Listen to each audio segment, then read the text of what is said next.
Hello दोस्तों, हमारे Tanya M voice में आपका स्वागत है। आशा करता हूँ आप सब स्वस्थ और मस्त होंगे। एक दिन एक किसान का गधा कुएं में गिर गया। वह गधा घंटों जोर जोर से रोता रहा और किसान सुनता रहा और विचार करता रहा कि उसे क्या करना चाहिए और क्या नहीं। अंततः उसने निर्णय लिया कि चूंकि गधा काफी बूढ़ा हो चुका था, अतः उसे बचाने से कोई लाभ होने वाला नहीं था और इसलिए उसे कुएं में ही दफना देना चाहिए। किसान ने अपने सभी पड़ोसियों को मदद के लिए बुलाया। सभी ने एक एक फावड़ा पकड़ा और कुएं में मिट्टी डालनी शुरू कर दी। जैसे ही गधे की समझ में आया कि यह क्या हो रहा है, वह और जोर जोर से चीख चीख कर रोने लगा। और फिर अचानक वह आश्चर्यजनक रूप से शांत हो गया। सब लोग चुपचाप कुएं में मिट्टी डालते रहे। तभी किसान ने कुएं में झांका तो वह आश्चर्य से सन्न रह गया।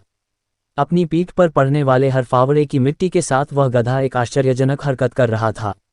वह हिल हिलकर उस मिट्टी को नीचे गिरा देता था और फिर एक कदम बढ़ाकर उस पर चढ़ जाता था। जैसे जैसे किसान तथा उसके पड़ोसी उस पर फावड़ों से मिट्टी गिराते वैसे वैसे वह हिल हिलकर उस मिट्टी को गिरा देता और ऊपर चढ़ाता। जल्दी ही सबको आश्चर्यचकित करते हुए वह गधा कुएं के किनारे पर पहुंच गया और फिर कूदकर बाहर भाग गया।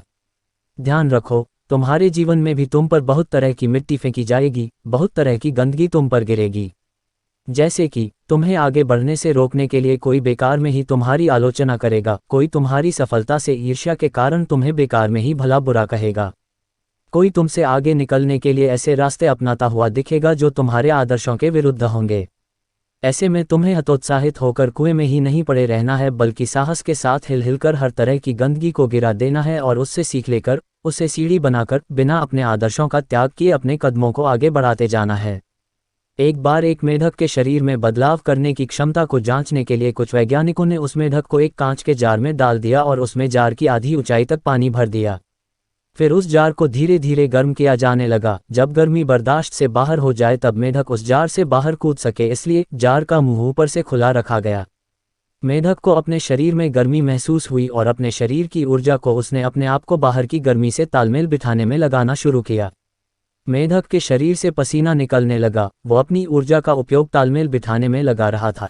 एक वक्त ऐसा आया कि मेढक की गर्मी से और लड़ने की क्षमता कम होने लगी और मेढक ने जार से बाहर कूदने की कोशिश की, मगर वो बाहर जाने की बजाय पानी में गिर जाया करता और बार बार की कोशिश के बाद भी मेढक बाहर नहीं निकल पाया, क्योंकि बाहर कूदने में लगने वाली शक्ति वो गर्मी से लड़ने में पहले ही जाया कर चुका था। तो अगर सही वक्त पे मेढक कूदने का फैसला लेता तो शायद उसकी जान बच सकती थी। हमें अपने आसपास के माहौल से लड़ना तो ज़रूर है, लेकिन सही वक्त आने और पर्याप्त ऊर्जा रहते उस माहौल से बाहर निकलना भी ज़रूरी है। पूरा वीडियो देखने के लिए आपका बहुत बहुत धन्यवाद। एक नई कहानी के साथ अगली वीडियो में फिर मिलते हैं।